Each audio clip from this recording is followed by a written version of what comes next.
할렐루야. 오늘 본문 말씀은 전주와 동일하게 에베소서 5장 18절로 21절입니다. 18절부터 시작. 술 취하지 말라. 이는 방탕한 것이니 오직 성령으로 충만함을 받으라.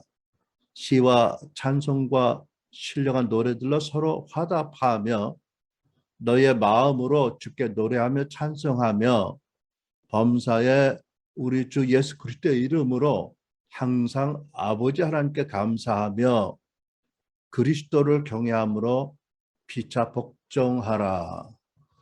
오늘 이 말씀 중심으로 해서 성령으로 충만함을 받으라 세 번째 시간입니다. 먼저 이전에 두 번에 나누어서 전했던 성령 충만에 관한 그 설교 요약을 나누겠습니다. 첫 시간을 통해서 성령 충만한 신자가 나타낼 성경적인 표지가 무엇인지를 배웠지요.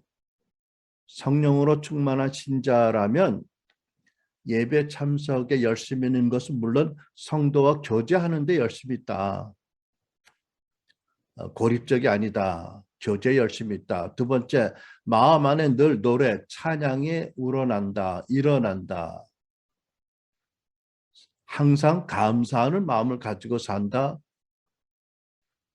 그리스도를 경외함으로 사랑하고 두려워함으로 관계가 바르게 되어진다. 이런 네 가지 열매 표지가 있다고 배웠습니다. 생각해 보면 이렇게 될 수만 있다면 그게 진정한 행복한 사람 아닐까요? 여러분. 모든 사람이 행복을 추구하며 산다고 보여지는데 단순하게 말하면 에베소 5장의 성령 충만한 신자는 정말 행복한 신자다, 행복한 사람이다 라고 말할 수 있을 것 같습니다. 두 번째 설교에서는 성령님에 관한 기본적인 교리를 살펴보았습니다. 성령님이 하나님이시고 또 친히 우리와 함께 계시는 분이기 때문에 말할 수 없는 중요한 가르침이 있지만 아주 기본적인 교리를 정리해 보았습니다. 첫째, 성령 하나님은 사람들의 불신자와 신자를 포함한 사람들의 죄와 불의 그리고 세상에 대해서 책망 깨닫게 하신다.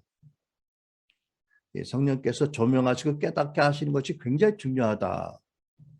두 번째, 성령 하나님은 사람이 불신자들이 거듭나게 하시고 예수를 믿고 죄 용서받고 영생받고 성령과 동행하게 하신다.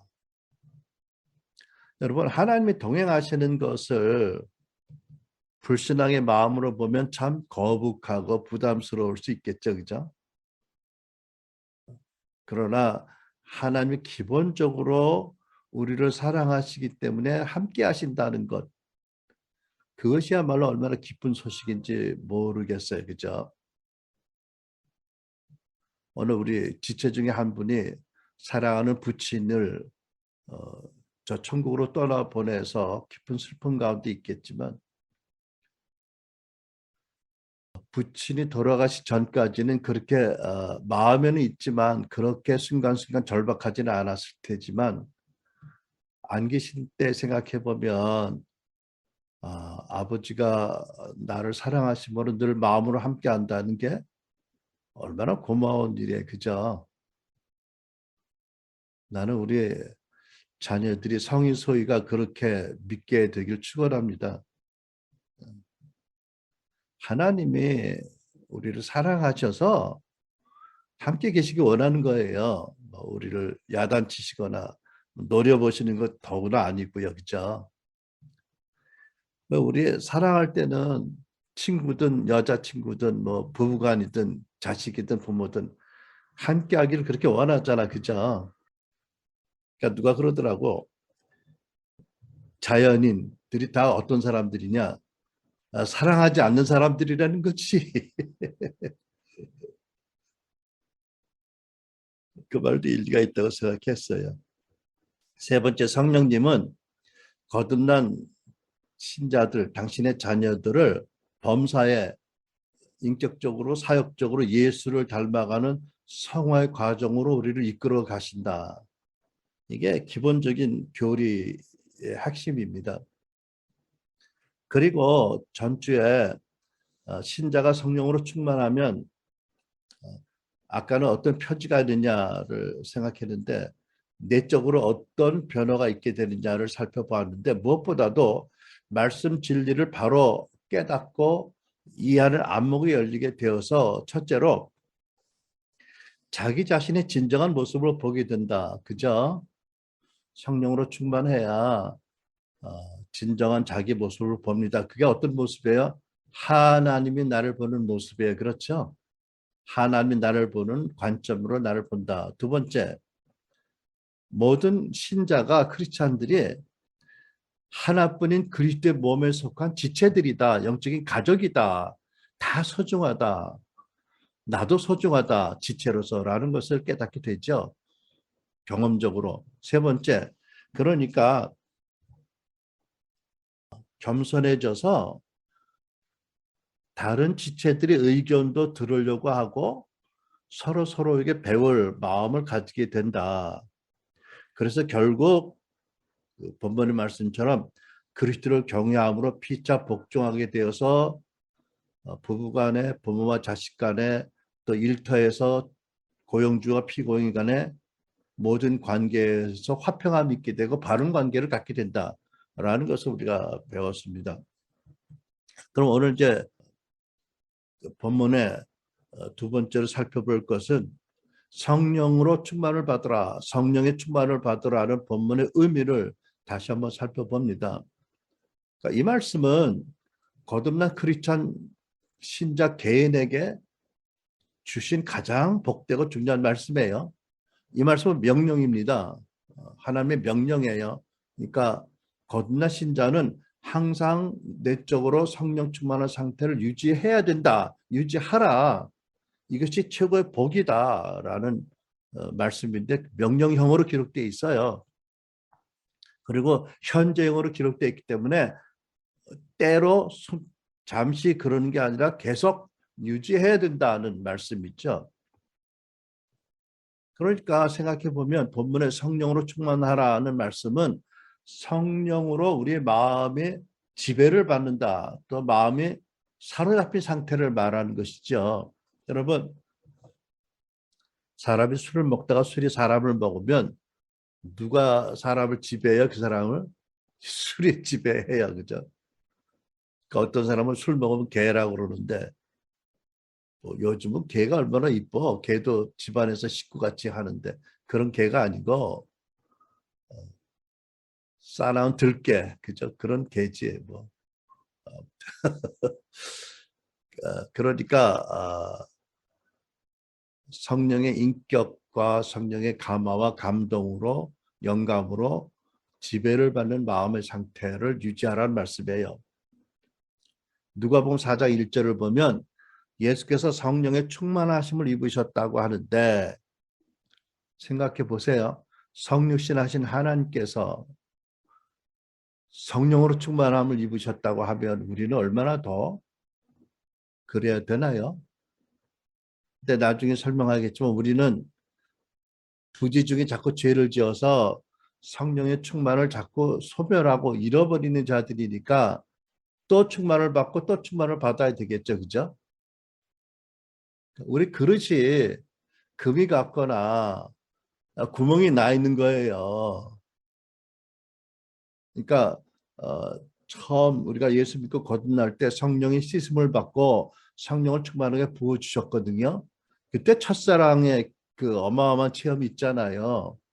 저 같은 경우에 마치 구름을 밟고 사는 것 같은 이 세상 사람이 아닌 것 같은 그런 첫사랑을 경험했는데 그때 그 무서운 죄인이 그 흉악한 죄인이 오직 예수님의 은혜로 구원받고 성령으로 거듭났을 때 성령이 충만히 부어져서 그렇게 체험하거든요. 근데 그게 오래 안 가잖아요. 왜? 그릇이 깨끗하지도 않고 금이가 있고 깨져 있단 말이죠. 사도행전 6장 5절을 보면 스데반이 믿음과 성령이 충만한 사람이라고 하시거든요. 이렇게 되라는 말씀이죠. 자, 그런데 이게 사실 성령 충만이 우리가 구체적으로 유지하기도 어렵고 드문드문 체험하는 것인데 설명하기가 쉽지 않으니까 우리가 이제 대조적인 개념 또는 반대적인 개념을 통해서도 배워야 되는데 두 번째 시간에는 왜 반대 개념으로 성령 충만을 설명한 걸 들었잖아요. 그죠? 그러니까 이제 다시 한번 우리가 다른 부분을 살펴볼 텐데 그러니까 성경에 기록된 성령 충만이라는 용어가 있는데 여러 용어가 쓰이는데 에베소 5장과 다른 의미의 성령 충만이라는 단어들이 있어요. 그게 뭔지를 알아야 정확하게 에베소 5장의 성령 충만이 무슨 뜻인지 이해할 수 있잖아요. 그죠? 그러니까 본문의 성령 충만을 받으라는 그 말씀은 동사로 명령형으로 현재형으로 쓰여져서 계속적인 상태를 유지하라는 뜻인데 성경에 보면 그렇지 않고 어떤 특별한 하나님의 목적으로 위해서 일시적으로 왔다 가는 성령 충만이 있어요. 그러니까 예를 들면 출애굽기 31장에 보면 하나님께서 말씀하시기를 내가 유다 지파 훌의 손자여 우리의 아들인 부사레를 지명하여 부르고 그러니까 참 하나님께서는요 한 종을 통해서 그의 아비도 영광을 받게 하시고 할아버지도 영광을 받게 하세요. 그렇죠? 3대가 그렇잖아. 이 부사렐을 말씀할 때 그냥 부사렐이라고 그 개인의 이름을 말씀하는 게 아니라 이게 할아버지는 누구고 아비는 누구다. 그렇게 설명하세요. 그렇죠? 그러니까는 죄의 저주도 3대로 내려오지만 영광도 3대로 올라가거나 3대로 내려와요. 그렇죠? 하나님의 신을 그래서 하나님 여호와께서 말씀하시기를 성령을 그에게 충만하게 하여 지혜와 총명과 지식과 여러 가지 재주를 주어서 성전 건축을 하게 하신다는 말씀이었어요. 그죠? 또 누가복음 1장에 보면 67절에 그 붙인 세례 안에 붙인 사가랴가 성령의 충만을 함을 입어 예언하여 가로되 라는 말씀이 있는데 이걸 보면 사가라는 선지자는 아니었어요. 그런데 그때 특별히 하나님의 어떤 말씀을 전하는 목적 때문에 순간적으로 성령의 권위와 능력이 임하는 성령 충만을 받은 것이다. 그런데 이런 성령 충만은 어떤 한시적인 특별한 권위와 능력으로 옷 입듯 하는 것이다. 그러니까 왔다가 간다는 거예요. 그죠? 항상 유지하는 건 아닌 거예요. 그런데 이제 우리가 조금 헛갈리게 되는 게 뭐냐면 대개의 경우에 평소에 에베소 5장에 성령 충만한 사람들에게 하나님의 어떤 목적이 주어졌을 때 갑자기 다른 의미의 성령 충만이 임한다. 그러니까 겹치는 그런 시기가 있다는 거죠. 여러분 이해가 되세요? 예를 들면 제가 2002년에 더클 코리아를 잠시 올림픽 경기장에서 하나님의 크신 은혜로 섬겼잖아요. 그 다음 해에 군산에서 군산 덕후를 준비하는 목사님들이 계셨어요. 근데 어느 날 이분들이 예고 없이 갑자기 찾아오셨어요. 근데 제가 막 교회 모임을 마치고 주차장에 나가는데 주차장에 차를 몰고 들어오시더라고요. 그래서 문을 다 잠고 그래서 한번 들어가서 기도해도 되는데 그분들이 자기들도 오늘 군산의 일정이 바빠서 못 올 거를 이렇게 찾아뵀다고 여기서 좀 기도해 주세요 이러시더라고요. 좀 겸손하게. 그래서 제가 이제 주차장에서 목사님들을 기도해 드리는데 기도를 시작했는데 갑자기 평소 엄청 다른 분위기 나에게 어마어마한 그런 권위가 임하는 걸 느껴지는 거예요. 그래가지고 감동 주신 대로 기도하고 선포했거든요. 그러니까 굉장한 체험이었어요. 저에게는. 근데 이제 나중에 군산통일가 하나님의 큰 은혜로 성공적으로 마친 다음에 그 목사님이 만나서 하시는 말씀이 목사님 돌이켜보니까 사실 군산 덕후는 목사님이 그때 기도하시는 그 순간에 절반 이상은 이미 승리한 것입니다. 그러더라고요. 무슨 뜻이냐고 했더니 군산이 대한민국 선교 초기에 한국에 외국 선교사가 최초로 들어온 곳 중에 하나래요. 굉장히 복음에 아주 어마어마한 유업이 있는 곳인데 이상하게도 계속 교회들이 불화가 일어나고 갈라지고 쪼개져 나가고 이래가지고 굉장히 교회들 지도자들 간에 민감한 예민한 그래서 굉장히 연합하기 어려운 그런 도시로 유명했는데 이 집회를 진행하는데 어떤 어른도 어떤 분도 협조를 거부하거나 축복하지 않거나 심지어 시비하는 사람이 하나도 없었다는 거예요. 자기들이 진행하면서 놀랬대요. 그러니까 아마 하나님이 그 특별한 목적으로 해서 저에게 그때 특별한 권능을 입혀주시는 성령 충만을 에베소 5장과 다른 의미의 성령 충만을 주셨다라고 저는 생각을 합니다. 또 한 가지 우리가 알 것은 뭐냐면 이 에베소 5장의 성령 충만과 말하자면 사도행전의 성령 세례와는 다른 체험이에요. 여러분 성령 세례 예를 들어서 사도행전 1장 8절에 하나님 예수님 말씀하시기를 오직 성령이 너희에게 임하시면 너희가 권능을 받아 예루살렘과 온 유대와 사마리아와 세상 끝까지 이르러 내 증인이 되라고 하셨잖아요. 그때 성령이 임하시고 권능을 받는 그것을 성령 세례라고 한다면 이 사도행전 1장 8절의 성령 세례와 에베소 5장의 성령 충만은 다른 체험인 거예요. 다른 축복이에요. 그러니까 예수님이 말씀하신 여기에 성령 세례는 복음의 증인이 되도록 특별한 성령의 권능과 담대함이 임하는 그런 축복이거든요. 근데 이제 또 여기서도 아까도 말씀했지만 어려운 게 뭐냐면 성령 세례가 임하면 대개 성령 충만이 함께 있어요. 그러나 주가 무엇이고 따르는 게 무엇인지 분별이 없는 주는 성령 세례예요. 담대하고 복음의 권능을 가지고 담대하고 권능을 가지고 복음 전하도 성령이 특별히 임하시는 걸 우리는 성령 세례라고 말씀하잖아요. 네. 그래서 사도행전에 특히 보면 오순절 다락방에 성령이 강림하셨을 때 그게 성령 세례고요. 동시에 성령 충만이 임했어요. 권능과 내적인 충만이 함께 임한 거지요. 그런 것을 우리가 잘 구분해서 에베소 5장의 성령의 충만이 어떤 뜻인지를 우리가 잘 살펴야 될 것입니다. 또 한 가지는 뭐냐면 에베소서에 기록된 그 특별한 용어가 있는데 성령의 인침이라는 단어가 있어요. 그러니까 성령의 인침과 성령의 충만, 5장의 충만은 같은 거냐? 다른 거예요. 왜? 왜 다르다고 하느냐? 성령의 인침은 에베소 1장에 보면 이미 에베소 교인들이 성령의 인침을 받았다고 하시거든요. 그런데 나중에 5장의 성령 충만 받으라고 하잖아요. 그러니까 어떻게 자연스럽게 성령의 인침과 5장의 성령 충만은 다른 체험이고 다른 축복이구나. 그러니까 성령의 인침이란 저는 이렇게 이야기합니다. 너는 예수 그리스도의 것이라는 그런 분명한 영적인 마크가 입혀진 것. 그게 성령의 인침이잖아요. 그죠? 또 에베소 5장 바로 앞에 4장 30절에 보면 하나님의 성령을 근심하게 하지 말라. 그 안에서 너희가 구속의 날까지 인치심을 받았느니라. 그러니까 성령이 인침 받은 것은 하나님의 사랑의 줄에 묶였다. 그리스도의 사람이다. 내 아들이다. 내 딸이라는 인침인 거예요. 어느 것도 끊을 수 없는 그런 거잖아요. 근데 이미 인침을 1장에서도 받았다고 말씀하시고 4장에도 말씀하시는데 불구하고 5장의 성령 충만을 받으라고 한다면 분명히 둘은 비슷해 보이지만 다르다라는 것을 이해를 해야 될 것입니다.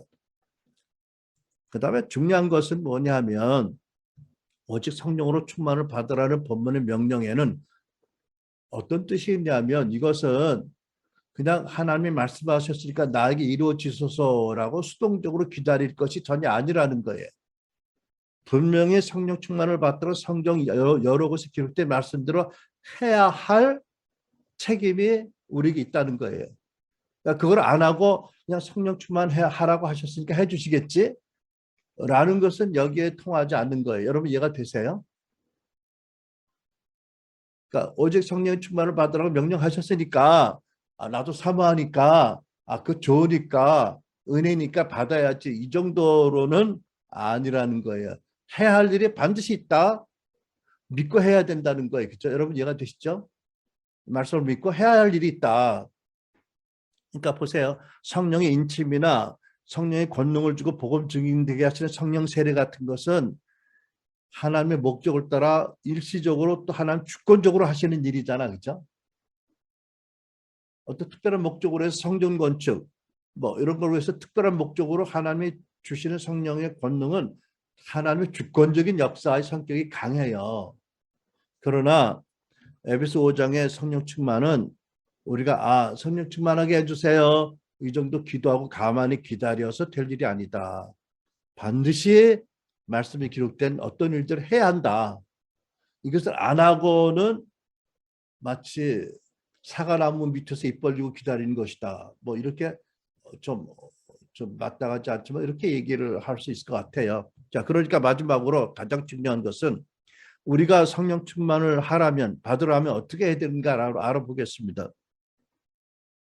그러니까 아까도 얘기 드렸죠. 술 취할 것을 결정하는 게 신자 본인이듯이 성령으로 충만받는 것도 본인의 선택이고 결정이고 거기에 따라서 말씀에 따라 믿음을 행함이 있어야 된다는 거예요. 첫째, 성령님을 믿고 성령의 임재를 믿고 또 그 성령님으로 충만함을 기도로 구하고 지속적으로 구하고 또 성령님과 관계에서 교제해야 된다는 거예요. 이것만 해도 굉장히 광범위하지만 뭐 어쩔 수 없이 이렇게 말씀을 드립니다. 여러분 우리가 성령 충만을 받지 못하거나 성령의 음성을 잘 못 듣거나 인도하심을 못 받는 첫째 원인이 뭐라고? 성령님이 나를 사랑하셔서 임마누엘로 나와 함께 하신다는 이 진리를 머리로 알고 마음에 새기고 마음에 계속적인 고백이 되고 그런 말만 체험이 따르지 않아서 그런 거예요. 고린도전서 6장 19절 너의 몸은 너의 가운데 성령의 전이다라고 하시잖아요. 내 안에 성령님 계세요. 여러분 크리스찬인데 어쩔 수 없이 친구들 따라서 술집에 갔다. 뭐 포도주 한 잔 먹는 거는 뭐라고 안 그러겠는데 갔더니 온 주변에서 소리가 떠드는 소리가 있는데 뭐 욕설이고 음란한 소리고 그러면 이게 우리가 성령의 전으로 마땅한 짓 하는 게 아니잖아. 그죠? 그럴 수 없는 거예요. 그죠? 뭐 스테이크 먹는데 포도주 한 잔 먹는다. 이거는 나는 나쁘지 않다고 생각해요. 그러나 성령의 전인 우리가 우리 몸이나 마음과 생각을 더럽힌다? 이거는 임마누엘 성령님에 대한 체험적인 믿음이 없다는 증거예요. 요한복음 14장 16절 주 예수께서 말씀하시기를 내가 아버지께 구하게 했으니 그가 아버지께서 또 다른 보혜사 내가 하나의 보혜사이고 또 다른 보혜사인 성령을 너에게 주시고 그가 영원히 너희와 함께 있게 하시겠다. 안 떠나신다는 거예요. 그죠? 영원히 함께 하신다. 그래서 우리가 성령님에 대해서 우리가 나와 함께 계신다는 것을 교리적으로 머리로 알 뿐 아니라 자꾸 마음으로 또 입술로 고백해서 이 성령님을 경험하셔야 돼요. 그래야 체험적인 고백이 되시죠. 그래야 성령 충만하게 된다는 거예요. 요한일서 1장 3절 하반절 우리의 사귐은 아버지와 그 아들 예수 그리스도 함께한 사귐이다. 어떻게? 성령 안에서. 그죠? 이 요한 사도가 성령님 안에 없다면 아버지와 승천하신 예수님과 교제가 안 되잖아. 그죠? 사귐이. 굉장히 중요한 말씀이에요. 그러니까 여러분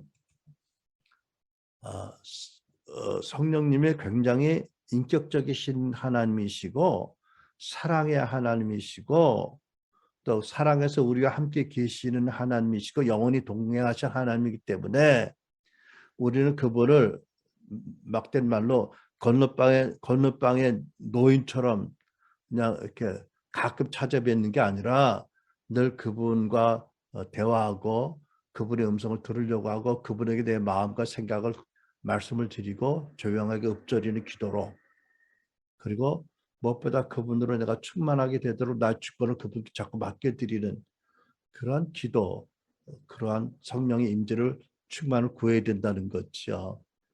그러니까 고린도후서 13장 13절 주 예수 그리스도의 은혜와 아버지의 사랑과 성령의 교통하심이 함께 있을지어다. 이 교통하심으로 표현하는 이런 그 진리들이 우리 안에서 계속 경험되도록 은혜를 구해야 된다라는 것입니다. 두 번째는 성경 말씀. 성경 말씀은 성령의 감동으로 기록되어 있고 성령이 모으신 책이잖아. 이 성령의 말씀을 꾸준히 읽고 또 성령에서 성령님으로부터 말씀을 배우도록 구하고 배우고 깨닫고 배우는 대로 행함을 해야 되는 거예요. 그렇죠? 그러니까 한마디로 말하면 성령과 말씀을 나눌 수 없는 거예요. 그렇죠? 다른 표현으로 하면 성령 충만을 받으라는 것은 말씀으로 충만을 받으라라고 해도 전혀 무리가 없는 해석인 거예요. 디모데후서 3장에 보면 성경은 구원에 이르는 지혜가 있게 할 뿐 아니라 모든 성경은 하나님의 감동, 성령의 감동으로 된 것이고 교훈과 책망과 바르게 함과 의로 교육하게 유익하고 더 나아가서 하나님의 사람, 여러분과 나를 온전하게 하고 성경 말씀이 또 모든 선한 일을 향한 능력을 말씀으로 주신다, 갖추게 하신다 이렇잖아요. 그러니까 얼마나 말씀이 중요해요. 그죠? 그러니까 성경을 꾸준히 읽되 지식을 자랑하려는 마음으로 읽는 사람은 없겠지만 하나님을 알기 원하고 내가 누구인지를 알기 원하고 성령님이 내게 계셔서 가정교사 같이 나를 친절히 가르쳐 주시는 분에게 가르침을 받겠다는 그런 태도로 읽고 또 깨우침 받으려고 하고 또 배운 대로 순종해야 됩니다. 세 번째, 성령 충만을 받기 위한 하나의 특이한 경우일 수 있겠는데 성령 충만한 지도자나 다른 지체의 안수 기도로 성령 충만을 받을 수 있어요. 이게 성경적인 교훈이잖아요. 사도행 9장 17절을 보면 아나니아라는 제자가 나오는데 이 아나니아가 누구에게 안수하지요? 그 당시 이름은 사울이에요. 이제 곧 사도 바울로 이미 거듭났지만 부활하신 주님의 영광을 보고 눈이 먼 그리고 엄청난 성령의 어마어마한 충만함으로 인해서 눌리는 것보다는 아무튼 어마어마한 변화를 겪고 있는 장님같이 되어서 그 어마어마한 위대한 사람에게 와서 안수해야 누가? 아나니아가. 우리는 아나니아가 누군지 몰라. 근데 하나님이 이 목적으로 해서 아나니아에게 특별한 권능을 입게 하는 성령 충만을 주신 거예요. 어쨌든 그가 가서 사울에게 손을 얹고 이렇게 말합니다. 사울 형제여, 형제가 오는 도중에 형제에게 나타나신 주 예수께서 나를 보내셨습니다. 그러니까 내 생각으로 온 게 아니에요. 그죠? 주 예수께서 나를 당신에게 보내셨습니다. 라고 설명하면서 그것은 형제가 시력을 회복하고 성령으로 충만하게 하시려는 것입니다. 그러니까 이제 안수에서 성령 충만을 하나님이 주시려고 아나니아라는 무명의 제자를 보냈어요. 누구에게? 위대한 사도가 될 사람에게, 되어가는 사람에게. 눈도 시력이 고쳐지고 회복되어지고 또 뿐만 아니라 신명기 34장을 보면 9절에 모세가 여호수아에게 안수하였으므로 여호수아에게 지혜의 영, 성령이 넘쳤다. 그러니까 이러한 경우가 에베소 5장이 의도하는 바 성령 세례와 똑같지는 않아도 동일한 성령 충만의 축복을 주신다라고 저는 믿어요. 또 물론 이렇게 안 한다고 다른 방도로 성령 충만하지 못하다라는 주장은 절대 아니에요. 여러분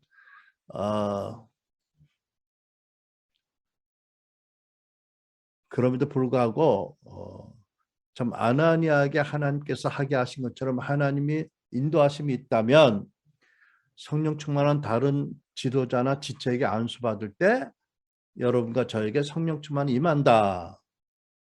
권능도 임하고 내적인 충만도 함께 임한다는 것을 여러분이 믿으셨으면 좋겠어요. 어떤 분들은 위험하다고 또 사람들 모두에게 있는 자존감을 건드려가면서 왜 함부로 대가리 들이밀어 뭐 이러고 쌍소리를 하면서 안수를 금하는데 그건 참 쌍스러운 행동이야. 내가 보기에는. 성경에 있고 또 우리 경험적으로도 그렇다면 그런 방도로 사람들 화를 돋구거나 뭐 걸림돌을 놓아서는 안 되잖아요. 참 사람들이 자기에게만 진리가 있는 것처럼 자기만 진리를 깨닫는 것처럼 막 그냥 남들을 막 저주하다시피 판단하는 걸 보면 답답해. 그런 거 자꾸 보면 여러분 유튜브에서 보면 성령 충만을 유지하기 어려워져. 가려서 봐야 될 것 같아. 이건 내가 원래 의도한 말씀은 아닌데 요즘 제가 그런 생각을 해요.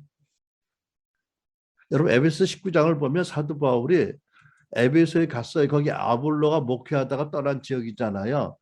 그러니까 사도 바울은 바로 직전에 고린도에 있었는데 에베소로 옮겨왔고 또 에베소 목회하던 아볼로는 하나님 인도하시고 고린도로 갔으니까는 교환 목회 아무튼 뭐 전후임이 된 거에 바꿔가면서 그런데 거기 가가지고 12 제자를 만났는데 이게 제자들이라고 기록된 게 조금 의미가 있어요. 아볼로의 제자이고 예수님의 제자인 듯 아닌 듯 뭐 이런 사람들인 것 같아. 아무튼 그들을 만났을 때 사도 바울이 뭐라고 질문해요? 너희가 믿을 때 성령을 받았느냐고 질문을 해요.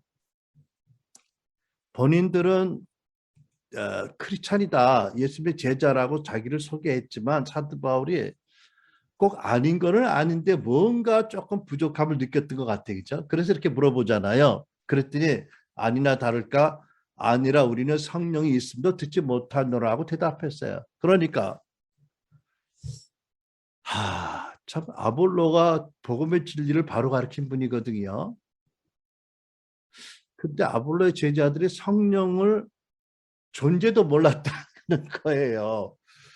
이게 이럴 수가 있어요. 그죠? 그 사도 바울이 너희가 그러면 요한의 세례만 받았느냐 하고 하시고 요한의 말씀을 전하고 간단히 복음을 전하고 예수의 이름으로 성령 세례 받도록 안수했어요. 기도했어요. 그러자 그들이 방언도 예언도 하고 성령이 임하셨다고 말씀하세요. 그렇다고 그래서 방언이 갑자기 터지고 예언이 갑자기 시작된 성령 세례를 못 받았다고 그런 이들은 거듭나지 않았다. 제자가 아니다. 그런 건 아니에요. 그죠? 여러분, 내가 하늘이 파랗다고 그래서 파랗지 않은 거는 하늘이 파랗다. 하늘이 파랗다 그래서 파란 게 다 하늘이라고 하든지 흰 거는 하늘이 아니다. 이런 얘기는 안 되잖아. 그죠? 각각 다른 의미가 있으니까 잘 우리 책에 들어야 될 거예요. 제가 믿기에는 예수님을 믿고 영접하고 거듭난 성도 중에서도 이런 의미의 성령 세례를 못 받은 분도 있어요. 하지만 이런 축복이 너무나 귀한 것이라면 우리는 사모하는 마음으로 구해야 된다. 그러니까 다시 말씀드리지만 이런 의미의 성령 세례를 못 받았다고 구원받은 이가 아니다. 라고 말하면 절대로 안 돼요. 체험적으로 성령 세례 받거나 방언을 갑자기 터지거나 뭐는 예언하지 않아도 분명히 구원받고 성숙한 성도들이 있어요. 하지만 나는 우리 교회에서 이 체험을 너무나 귀하게 여기고 우리는 이런 체험을 다 있기를 바라요. 그 다음에 에베소 4장 30절 이제부터는 하지 말아야 될 일을 말씀드리는데 성령을 근심시키지 말라고 명령하세요. 하나님의 성령을 근심하게 하지 말라. 그 안에서 너희가 구속의 날까지 인치심을 받았느니라. 너희가 인침받고 이미 너희가 성령을 받았는데 성령을 근심시키면 안 된다. 이런 경고의 말씀이잖아요. 아까도 말씀드렸지만 그 디도서 3장 5절 6절을 보면 우리를 하나님의 자비하심으로 거듭나게 씻어주시고 성령으로 새롭게 하시고 더 나아가서 예수 그리스도를 말미암아 성령을 우리에게 풍성히 부어 주셨어요. 이게 첫사랑과 첫번 그 구원의 큰 체험의 그 원인이에요. 그죠? 복된 원인인 거예요.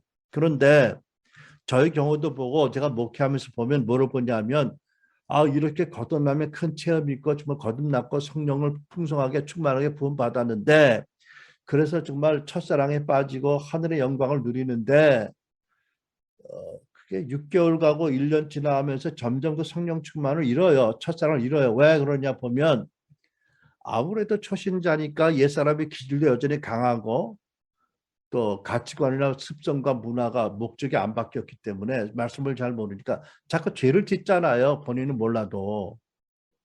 그러니까 맹세하지 말아라, 판단하지 말아라, 특히 뭐 이런 거, 그죠? 비판하지 말아라, 공경해라, 뭐 사랑해라, 존중하라, 뭐 이런 거 말씀을 체험적으로 모르니까 죄를 지니까 자꾸 죄를 지니까 성령이 자꾸 근심을 하셔서 하시게 되어서 성령께서 누가 뭐 비둘기 같이 비유하셨지만 이렇게 자꾸 성령이 근심하시면 점점 성령 충만이 이루어지잖아요, 그죠? 어, 그래서 성령 충만을 소멸하는 경우들을 많이 보는 거예요. 특별히 여러분 요즘 우리 교회에서 자주 언급되는 말씀이잖아요. 베드로전서 2장 보면 분명히 진리로 믿어서 거듭나고 예수의 보혈로 씻김을 받았고 하나님의 권능으로 보호받는 성도들인데 모든 악독과 모든 기만과 외식과 시기와 모든 비방한 말이 있다. 그래서 너희들이 신령한 자서 사모하더라도 너희로 구원에 이르게 잘하게 하는데 어려움이 된다는 말씀이 있잖아, 그렇죠? 그러니까 우리는 전에는 교회에서 이 말씀을 잘 안 가르쳤어요. 그러니까 신분적으로 예수 믿고 거듭나고 온전히 거룩하고 온전하게 되었다는 말씀을 믿었는데 그 진리이지만 반대로 두렵게 떨므로 구원을 이루라 또는 십자가를 지고 따르라 옛사람을 십자가 못 박아라 옛사람을 벗어버려 이런 다른 쪽의 말씀을 균형 있게 안 가르쳤기 때문에 그래서 제가 보기에는 성령 충만을 유지하는 경우가 어려워진 거예요. 보세요. 우리의 영 안에 우리의 어떤 신앙 안에 암덩어리가 있다고 쳐요. 뭐 육체로 말하면 뇌에도 있을 수 있고 뭐 여기저기 허파에도 있고 있잖아요. 그죠? 위에도 있고. 이거를 제거해야 되는데 하나님 제거해 주시겠다는데 제거하라는 것은 제거해 주시는 은혜를 주시겠다는 약속이잖아요. 이걸 제거하지 않고 있으면 신령한 젖을 사모하는 것도 쉽지 않지만 먹어도 그로 말미암아 구원에 이르도록 성화되고 성장하는 데 어렵다. 다른 말로 말하면 성령 충만을 지키기 어렵다는 거잖아요. 그렇죠? 야고보 1장에도 보면 디아스포라에게 뭐라고 말씀하세요? 모든 더러움과 넘치는 악을 버리고 너희 영혼을 능히 구원할 바 말씀을 온유함으로 받으라고 하시잖아요. 그러니까 우리 교회 문제는 뭐냐면 말씀을 계속 가르쳐요. 그런데 마음에 암덩어리가 있어 온유해지지 않아. 말씀을 들어도 이것이 그 말씀의 능력이 우리에게 임해서 구원 가운데 잘하지 못하게 돼. 성령 충만하기가 어려워. 그러니까 사실 요즘은 성령 충만한 설교를 안 하는 게 아닌가? 이런 원인을 우리가 진단하고 해결책을 주지 못해서. 네. 그 다음에 다섯 번째, 성령을 소멸하지 말라고 말씀합니다. 여러분 갈라디아 5장에 보면 육체의 소욕은 성령을 거스리고 성령의 소욕은 육체를 거스린다는 말씀이 있잖아요. 그러니까 성령께서는 우리 육체의 소욕과 다른 거룩한 소욕을 주셔요. 그러니까는 무슨 말이냐면 무슨 말씀이냐면 성령께서 이게 불같이 이렇게 비유가 되잖아요. 성경이 많은 곳에. 그러니까 불을 끄지 말라는 거예요. 성령을 끄지 말아라.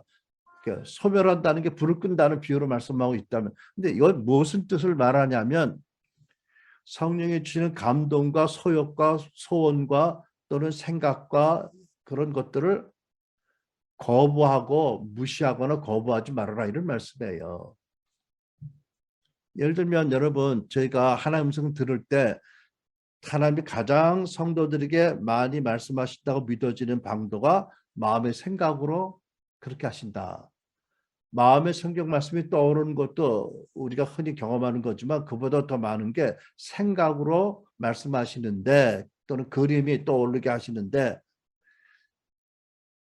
어떤 경우냐면 내가 지금까지 무슨 생각을 했는데 거기 연결되는 생각이 아니고, 예를 들면 운전하고 가는데 별 생각 없이 운전하는데 갑자기 아무개 얼굴이 떠오른다. 아무개 이름이 떠올랐다. 그러면 우리는 그것을 그냥 내 생각처럼 스쳐 지나가는 생각처럼 버리지 말고, 내가 왜 그 얼굴이 생각나는지 나에게 생각하고, 아, 이것은 나는 잘 모르지만 그를 위해서 기도하라 하시는 성령의 음성이다라고 믿고 기도하라고, 그럴 때 대개 맞는 경우가 있고 그럴 때 서로에게 은혜가 된다고 말씀드리잖아요. 그러니까 영어로 spontaneous thought예요. 그러니까 어때, 즉흥적인 앞뒤가 안 맞는 뜬금없는 생각이 떠오를 때가 있는데 그때 성령이 주시는 생각일 수가 있다는 거예요.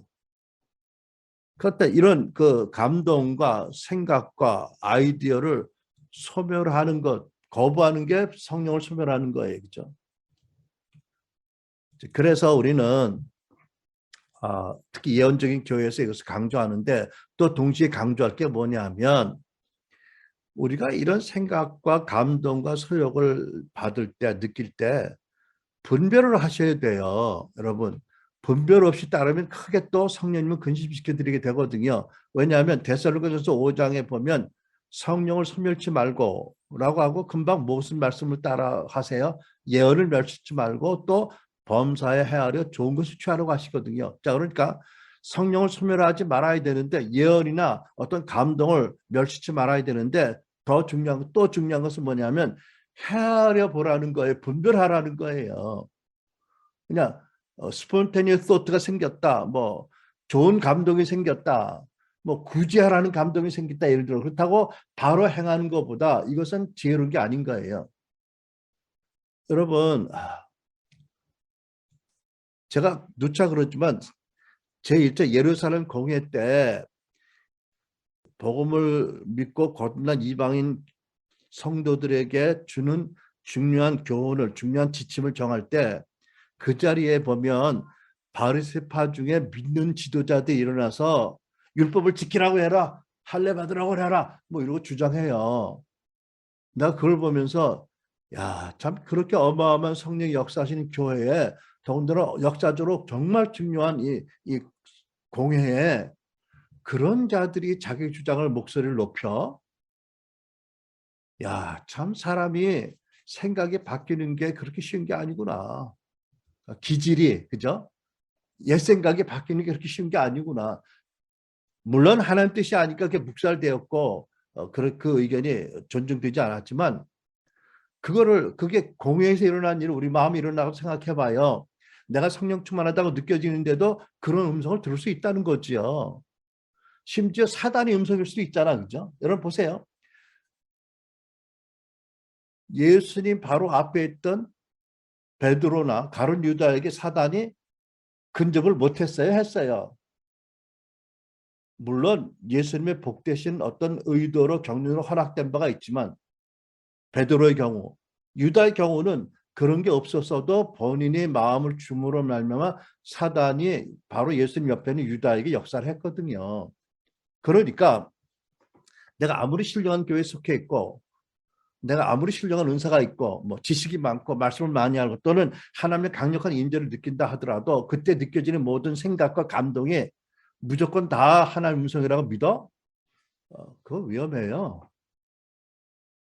하나님 그걸 원하지 않으세요. 보세요. 우리가 그 음성을 분별하기 위해서 신중한다고 성령님이 불쾌하게 여기실까요? 아니요. 범사에 헤아려 보라고 하신 말씀 왜 불쾌하게 여기세요? 그럴 이유가 없는 거예요. 신중하면 오히려 기뻐하시지 않겠어요, 그죠? 아주 옛날에 나 이런 얘기 들은 적이 있는데, 저희 동생의 관계 교회 성도 중에 하나가 날마다 집안에 있는 걸 들고 나가는데, 왜 돈이 없어져서, 왜 돈을 다 나눠줘서 누구에게 구제한다고 아무나 찾아가서, 그래가지고 부부싸움이 끊이지 않고 애들이 그냥 교회를 안 나가고, 뭐 여러분, 구제 성경적인 행위지만 또 자기 마음에는 정말 구제하라는 감동이 충만해서 그렇겠지만, 열매를 보면 그게 아니잖아요, 그죠? 그러니까 어떤 감동을 받았다, 근데 나 혼자서 내가 책임질 수 있는 영역이라면 뭐 자기 성격대로 할 수도 있다고 생각해. 그런데 그게 아니라 나와 연관된 사람들이 있다. 그것이 나 혼자 책임질 수 있는 영역이 아니다. 관계 가운데 화평과 거룩을 유지하는 데 어려움이 있을 수 있다고 한다면 반드시 분별해야 된다는 거죠. 그렇죠? 목회도 자기 성질대로 하는 사람들 많고요. 저도 그런 면이 있지만 신앙생활도 옛날 성장할 때 성장 시기에 상처나 그때 굳어진 태도와 기질로 신앙생활 하는 사람 많아. 물론 좋으신 하나님이 이미 구원받은 우리 인침받고 이미 우리를 구원한 우리를 그것 때문에 꾸짖지는 않으시지만 이 범사 예수님 닮기 위해서 우리가 배우고 성장하기를 원치 않으세요? 보세요. 집사나 감독들을 뽑을 때 어떤 것을 하나 말씀하냐면 신중한 거를 말씀하세요. 나는 이걸 볼 때마다 마음이 찔려. 내가 신중해야 되겠다. 그죠? 집사도 신중하고 감독도 신중하고 절제해야 된다고 하시거든요. 제가 아까 농담 삼아 좋은 일도 절제하라고 그랬잖아.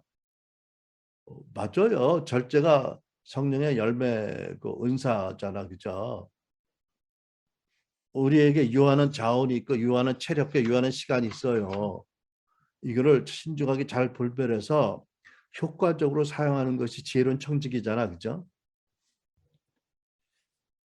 아, 참 우리가 옛사람을 십자가 못 박고 우리 안에 있는 시기와 위선과 모든 넘치는 악이 있다는 걸 깨닫고 겸손하게 그리스도를 경외하면서 주님 겸손하게 도움을 요청하고 배우려고 해야 돼. 그렇지 않으면 위험해져. 어떻게 예언적인 사람들이 왜 잘못하면 지승질대로 하거든. 그리고 그게 감동이라고 믿어. 확신법은 이거는 고치기 어려워.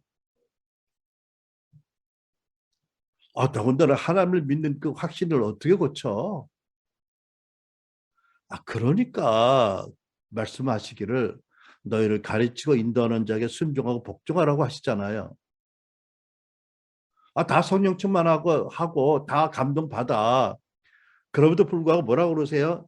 네가 보기에 네 담임 목사가 완전하지 못해도 내가 너희가 말하노니 너는 너희 담임 목사에게 순종하고 복종하라. 예외가 없어.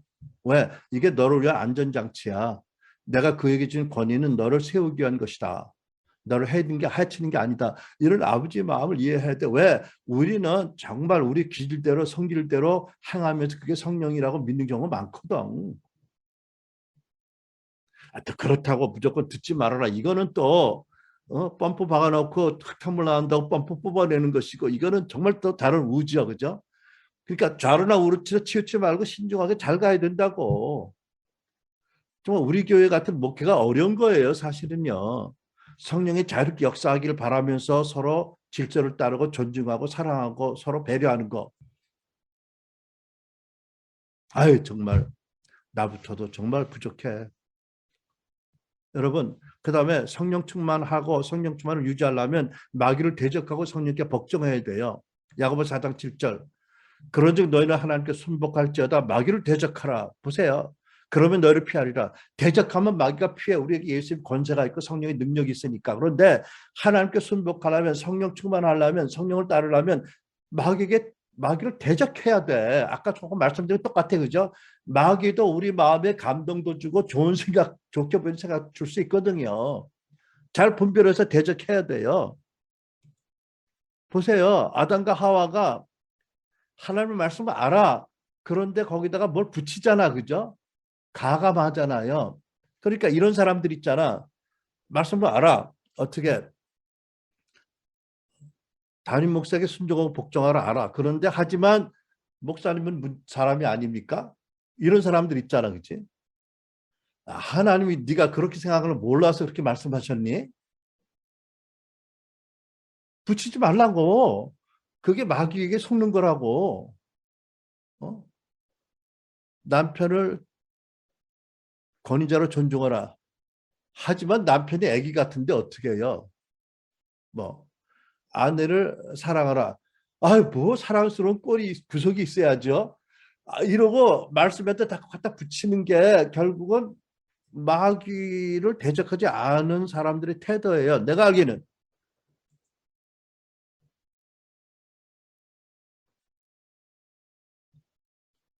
여러분,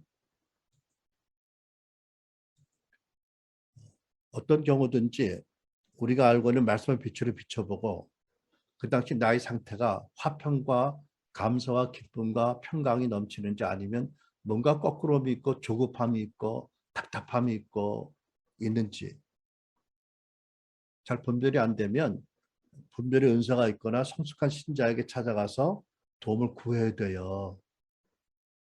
이렇게 겸손히 도움을 구하면 자기 부족을 인정하고 괜찮아요. 이게 없으면 그러니까 unteachable spirit, teachable spirit, 배우고자 하는 겸손함이 없으면 이런 사람은 이제 화약이지, 화약. 화약은 다 이북의 그 북한 정권이 가지고 있는 원자 폭탄과 함께 다 제거될지어다. 다 뇌관이 빠질지어다. 그리고 오직 성령의 음성을 듣고 성령으로 충만하고 그리고 성령과 함께 사는 복된 삶을 사는 저와 여러분들에게 축복합니다. 정리합니다. 오늘 설교를 정리하고 마치는데 성령 충만을 받고 성령 충만을 유지하기 위해서는 반드시 말씀을 따라서 해야 될 일들이 있다. 수동적이어서는 안 된다. 그리고 그렇게 하면 하나님이 100% 순종하지 못해도 아니 50% 순종하지 못해도 그런 우리 중심을 보신 하나님께서 우리를 사랑하셔서 우리에게 오셔서 안아주시고 성령 충만하게 하신다. 성령 충만을 유지하도록 도와주신다고 믿습니다. 그렇게 되면 마음의 감사와 기쁨이 찬양과 영감이 넘치고 성도들과의 관계에서 서로 올바르게 되고 교제하고 범사의 어려운 일에도 기뻐하고 감사하는 마음을 가지고 그리고 우리 하나님 안에서 즐겁고 능력 있는 삶을 살게 된다. 저 여러분의 이런 축복을 예비하시고 부르신 하나님께 모든 감사와 찬양을 돌립니다. 주의 자비하심으로 주의 돕는 은혜로 주의 이 말씀이 임하게 되기를 축복합니다. 아멘. 할렐루야. 아멘. 우리 다 같이 기도하시겠습니다, 여러분. 이 시간에 여러분 들으신 말씀을 마음에 담고 각자가 자기의 형편과 또 자기의 구함을 입술로 각자가 하나님께 고하시겠습니다. 네, 통성으로 기도합니다. 할렐루야. 기도하겠습니다.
성령 하나님, 복되고 거룩하고 전능하신 성령님에 대한 가르침을 어떻게 잘 전할 수가 있었겠습니까? 그럼에도 불구하고 우리를 위해서 십자가를 통과하시고 부활로 말미암아 임하신 성령님께서 당신의 우리 각자를 사랑하심과 함께 계심을 충만히 이 시간 나타나 주시기를 간구합니다. 우리의 구하는 것, 생각하는 것보다 능히 역사하실 하나님, 당신의 성령으로 충만한 이 시간 임하게 하소서. 성령님 환영합니다. 다시 한번 무릎을 꿇고 우리 인생의 왕좌에서 우리가 내려와서 우리 주권을 당신께 드리고 우리 죄인의 괴수 같은 우리를 위해서 아들을 주신 아버지의 사랑으로 그 성령께서 임하시고 충만히 임하셔서 다스려 주시길 기도합니다. 성령님 우리를 다 잡아주지 아니하시면 우리가 스스로 설 수가 없습니다. 인치시고 이미 성령 세례로 함께 하셨고 이미 충만케 하신 은혜를 베푸셨고 또 충만하기를 기뻐하시는 하나님 임하소서. 우리가 부족하더라도 자비하심으로 크신 권능으로 은혜로 임하소서. 우리가 당신의 아들이고 자녀이고 종들입니다. 원수 마귀의 괴계에 끌려가지 않게 붙잡아 주실 줄 믿습니다. 속지 않도록 깨닫게 하실 것도 믿습니다. 우리의 생명이 되신 예수님 이름으로 감사함으로 구합니다. 성령님 충만하소서. 우리를 생각과 의도와 우리의 말과 우리의 기억까지 은혜로 다스려 주시옵소서. 우리는 당신의 종입니다. 자녀들입니다. 당신의 전이기 때문에 오직 우리 안에 계신 당신의 영광과 진리만이 나타나기를 원합니다. 자비로 이끌어 주시고 권능으로 이끌어 주시며 상상하지 못한 사랑과 권능으로 역사해 주시옵소서. 감사합니다. 우리 주 예수님의 이름으로 기도합니다. 아멘.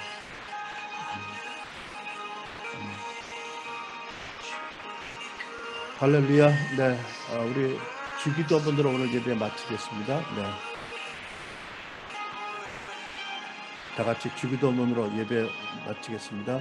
하늘에 계신 우리 아버지여, 이름이 거룩히 여김을 받으시오며 나라가 임하게 하옵시고 뜻이 하늘에서 이루어진 것 같이 땅에서도 이루어지이다.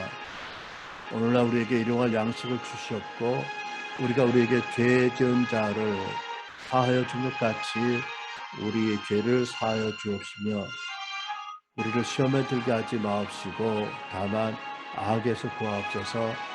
되게 나라와 권세와 영광이 아버지께 영원히 있사옵나이다. 아멘.